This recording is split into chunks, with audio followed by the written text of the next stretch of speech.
Deborah's silent. We're on chapter 25. Thank you, Deborah. Verse 22. And the verse tells us as follows: that God says you should build the ark and put the cover on top of the ark. I'll make myself known to you there. And I'll speak with you above this cover of the ark, between the two kruvim that are on the Aron Ha'edut, that are on the ark, and there I shall command you to all the children of Bnei Israel. So Rashi tells us the following: when I make a time to speak with you, I will fix that place for the audience. I will come there to speak with you. And I shall speak with you on top of the kaporet. And another place it says, God will speak to you from the tent of the meeting. So which is it? The tent of the meeting, so there's two places. There's above the ark and there's the Ol Moed. So which is it? So, well, no, it's not. Then why would they use a different name for it? So he says like this: "Haydaber Hashem Ol Moed Lemor Zeh Mishkan Michutz LaParochet." The Aron was behind the curtain, and when it says from the Ol Moed, that's in the Mishkan, in the sanctuary, in front of the curtain. So it's not in the Holy of Holies. And so their two verses are contradicting. Because it also says when Moshe came to the Ol Moed, it says he heard, then there's a third verse, it says when Moshe came into the tent, he heard the voice speaking to him from on top of the cover. So here's what will go on. God says Moshe would enter the Mishkan, and then when he came into the entrance, the voice came down from heaven between the two keruvim, and from there it went out, and Moshe heard it in the Ol Moed. So the voice of God came down between the two keruvim, and it traveled from there into the bigger room beyond the curtain, and there Moshe heard it. Why does it say, I will meet you? That's what Rashi's saying, that's what it means. Because another verse says, God says, I'll talk to you in the sanctuary. So how do we explain the verses? So therefore Rashi says it means the voice came down and traveled. Yeah, you had a question, David? So that's what's going on. Okay. And then the verse tells us, as follows. Vedko Asher. Okay, the Rashi tells us. Okay, no, we'll go up to the next verse. Okay, so now we talked about the ark. Now we're up to the next part of the Mishkan, which is the table. The table. Now, what went on the table? Excellent, Moshe. The bread went on the table. The bread. What kind of bread was it called? Lechem apanim. The bread. The bread. Well, lechem apanim. We'll see what the word means. But panim means what? So panim usually means a face, but in this case, why is it called face bread? So there's different theories about that. Sure. Some people, that's usually translated as showbread, but the word panim does not mean show usually. So we have to. The Hebrew is called lechem panim. So there's different theories about that. We're getting ahead of ourselves. So Rashi tells us. Okay, next verse. Vasita shulchan atzei shitim. You make a table out of acacia wood. Matayim arko, 2 amos long. Amarachbo, 1 amo wide. V'amavachetzi komaso, and 1.5 amos high. Unlike the ark, which was all half measurements, the table is the length and the width are not half. They're 2 and 1. How much is 2 amot long? An amma is, let's say, 18 inches, so it's 36 inches long. Between 36 inches is 3 feet. 3 feet long. And how wide is it? 2 amot wide, which is wait. Did I say wait? Oh no, 2 amot long and 1 amot wide. It's 1.5 feet wide. Or some people say an amma is 24 inches, so then you just have to add it up. And 1.5 amos tall. Amma v'chetzi komato. So the height is 24 inch, 18 plus 9, 27 inches. So it's not a very big table. It's like, more than like it's like a bridge table, so to speak, right? No. It's 27 inches high is 2.5 feet.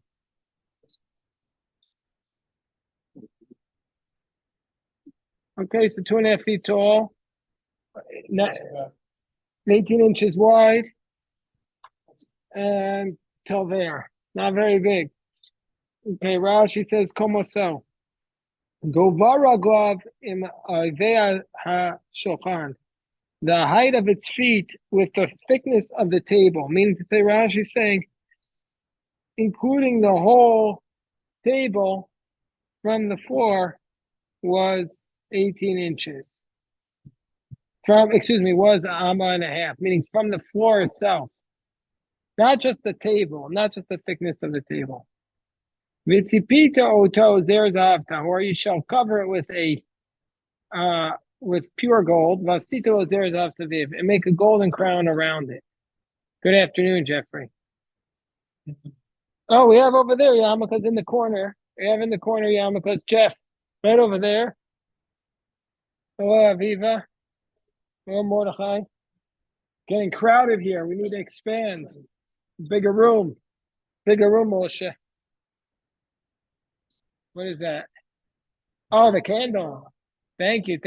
Beautiful. Can't wait to use it. Okay. So you make a gold crown around it. What is now the golden crown around the ark? Around the ark was called the crown of Torah. The golden crown around the table was for what did it symbolize? What did the crown on the table symbolize? Anybody want to speculate? We'll look at Rashi. Siman leketer malchus.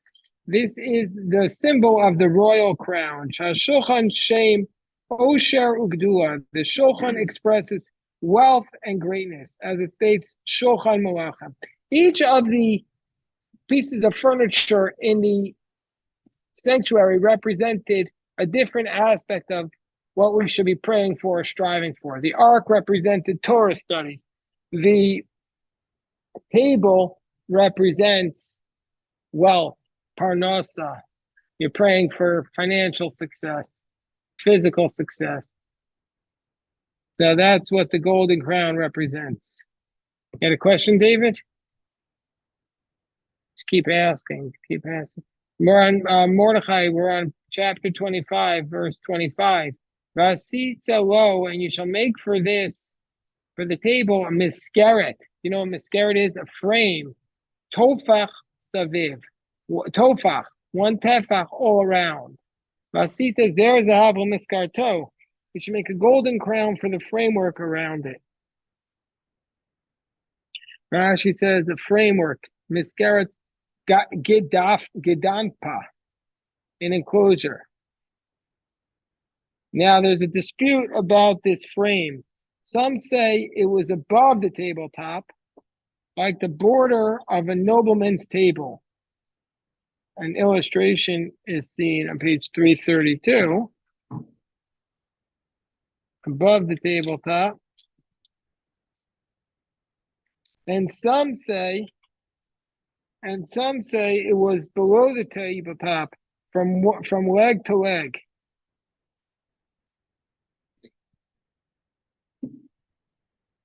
So there's a dispute about it. The dach hashulchan shalchoyev otomasker, with the table resting on it. So it's a dispute.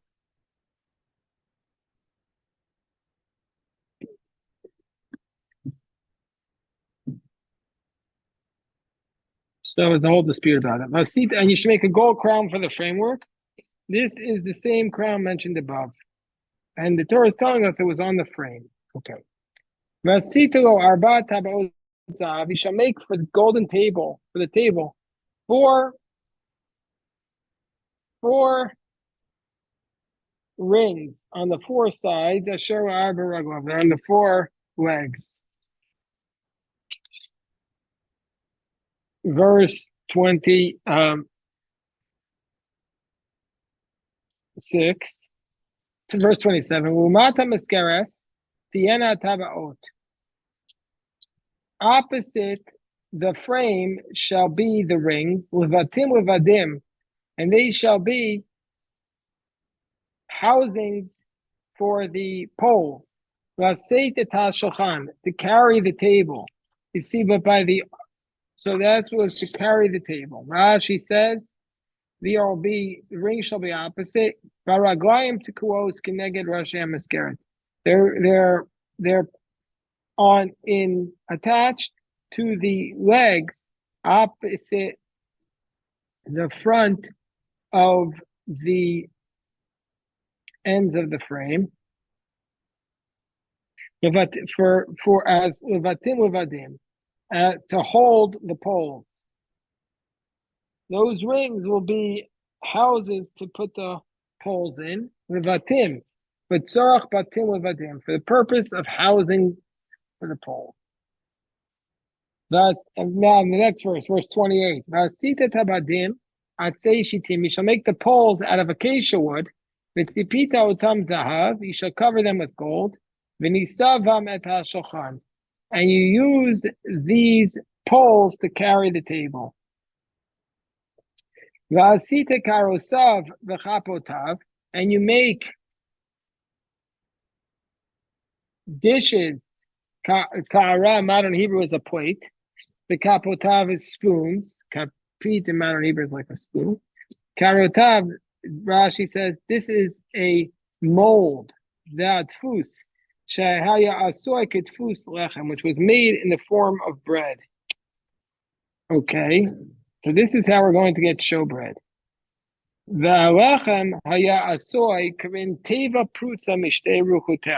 And the bread was made like a box open on both of its sides, shulayim wolamata, with a lower surface, the kofel mikan and mikan kape ma'ah, and it was folded over towards above, kamin koslayim, like walls, and that's why it's called lechem hapanim. So why is it called panim? This is what it's a question we raised before. Why is it called the bread of panim? So panim can mean a face, but it could also mean a surface. And that's what Rashi says. Sheyesho panim ro'in lakan lakan. It has surfaces in both directions. V'nosein orko l'rochbo al shulchan. And then the Kohen would take the length of the bread and he would place it across the width of the shulchan, of the table. V'koslav zekufim keneged sfas shulchan. And the walls of the bread would stand up directly above the edge of the shulchan. And he would make and there was a golden form and an iron form, a mold. One was gold and one was iron for each bread. And what he would do was, in the iron one, it was baked, and then he would take it out of the oven on Friday and put it in the gold mold until the next day.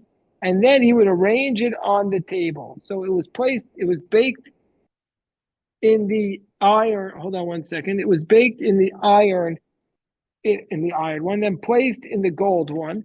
And then it was placed on the table on Shabbos. And that form was called a ka'ara. That was called a dish. Yes, Jerry. Yes, yesterday you made a statement. A friend of yours, measured or weighed the amount of gold that was in the ark. And it wasn't my friend, it was Rabbi Aryeh Kaplan. And he said that it was 2 tons. Now, how can 4 men, one on each end of the 2 poles, lift 2 tons? And the poles itself, made of wood, would break. So, Jerry, this was the gold. That was the ark. We're talking about the table now, anyway. But I said that the ark, the Talmud says, "Aron noseh et atzmo," that was just for show. Really, the ark carried itself. the ark was not allowed to be carried by people. And in fact, the book of Shmuel tells us that one time the ark was being, Uzzah thought the ark was about to fall, so he reached out to try to stop it from falling. And because he acted so disrespectfully, he was immediately struck down. The ark carried itself. That's the phrase. Aron no say it that small. The ark carried itself. So why the rings and why the poles mentioned? So that's the reasoning behind that is that it's symbolic to teach us that Torah has to be able to be transported wherever you go. It's purely symbolic. Here. Let me look here, this phrase. Now that I'm thinking about it, what's the source of this phrase? Aron no say.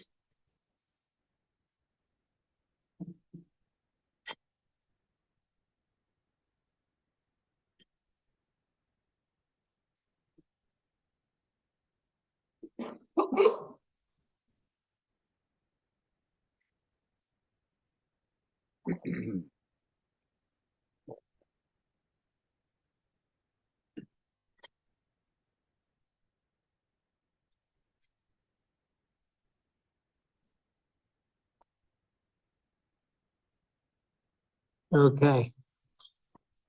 Right here, let me read this to you, Jerry, since you asked a very strong question.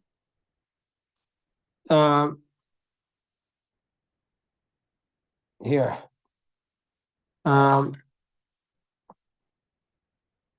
Your image is not on my screen. Yeah, because I'm looking up, I want to read something to you. Oh, okay.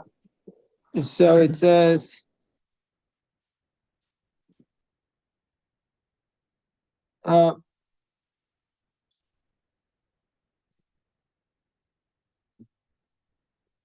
right. So, okay, so here we go. There was a lot of miracles associated with the ark. One of them was the fact that the Aron was no sayet, no sav. The ark would carry those who carried it, meaning to say that the ark was very heavy because of the cover. And so therefore, not only that it didn't need to carry, but it carried the people who were trying to carry it. That's the idea. And so they have a footnote here. It says, right, this is from the Yalkut Shimoni, from the book of Shmuel. It says, Amar HaKadosh Baruch Hu, Aron no seyet no sav, atzmo kol shekain. This person, Uzzah, tried to hold the ark, and it said that the ark carries those who carry it, so for sure it carries itself. Meaning to say, the ark was not carried by others. The poles were just for show. All that?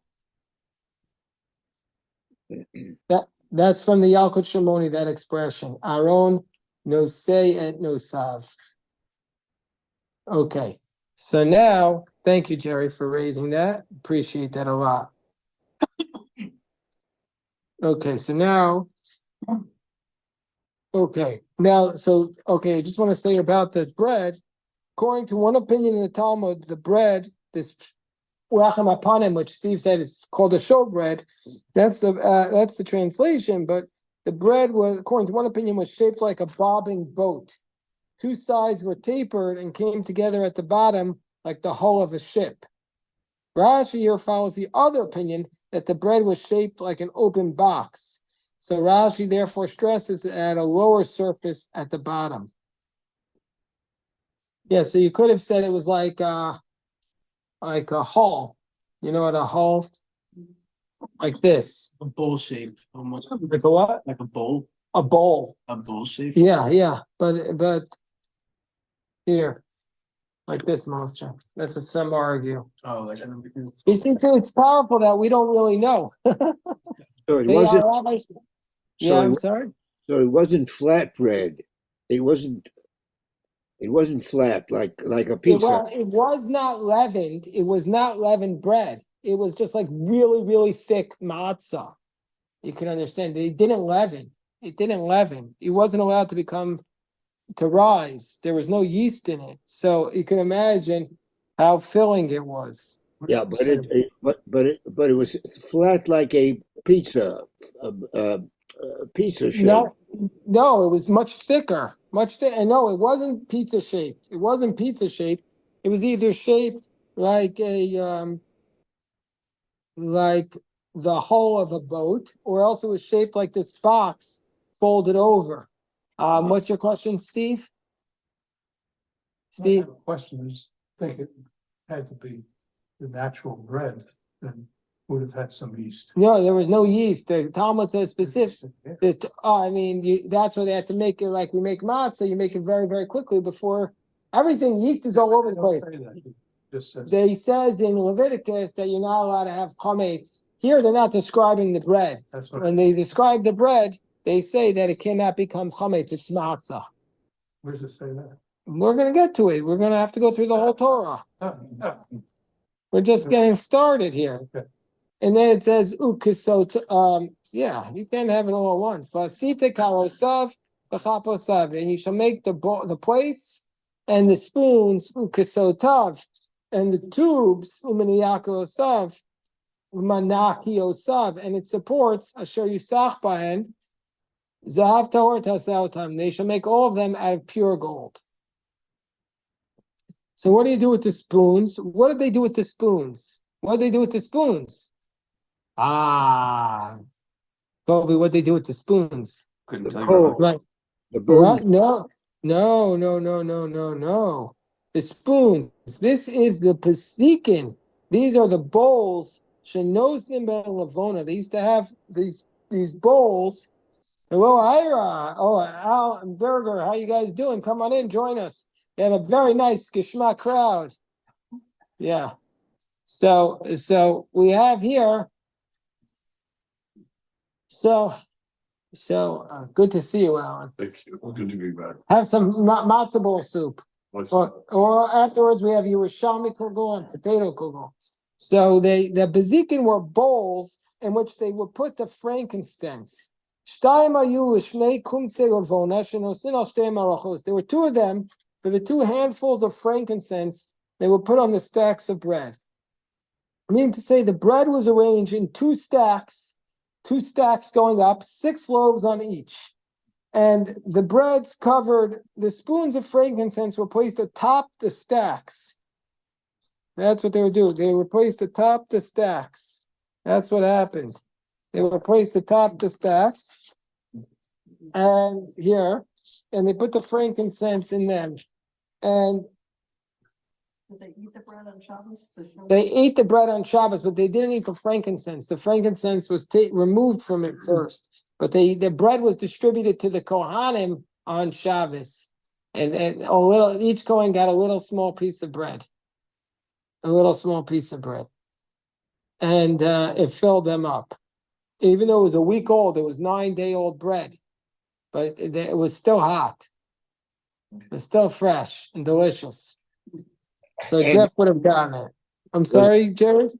was a new version baked the very next day on Sunday for the coming week?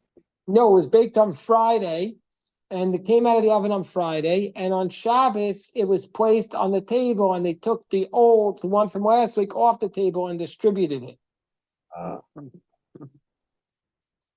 Okay. And it says, you shall place on the trays pure frankincense. Okay. Ukisotav, and they had tubes. These are like half reeds, which are hollow, which are split along their length. And he would make objects in their shape out of gold. And he would arrange 3 for each of them above the top of each bread, that the bread would sit on those reeds. And they would make a break between each of the pieces of bread.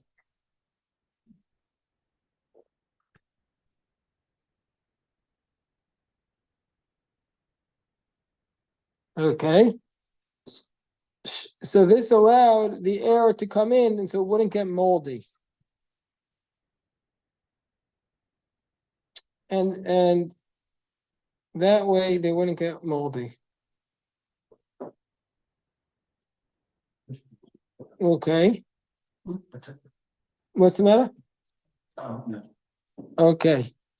And then they had Menaki Osav, so this is, okay, so basically they put like an insertion in between each